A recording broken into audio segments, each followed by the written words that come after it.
Magandang araw po sa inyo lahat mga boss. Villa Leticia, Tarlac City Project, Part 1. So makikita nyo po rito yung 3D animation nya. So dito makikita nyo dyan. So pasadan lang po natin. So ganyan po yung mangyayari dyan.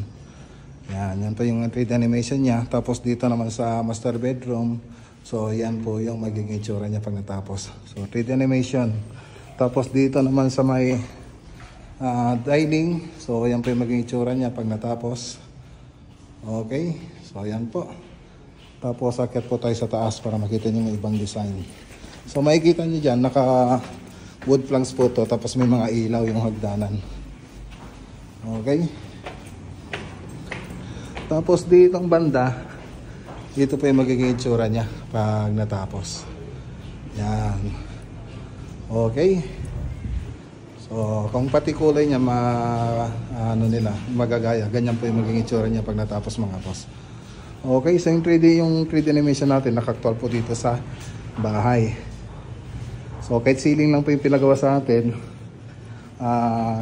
nagbigay na rin po tayo ng proposal para sa interior niya.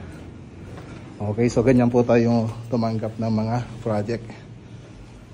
Okay, so abang-abangan nyo na lang po yung part 2 ng video natin dito mga boss.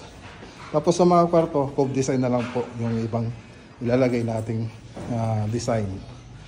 Okay, magandang araw po sa lahat at God bless.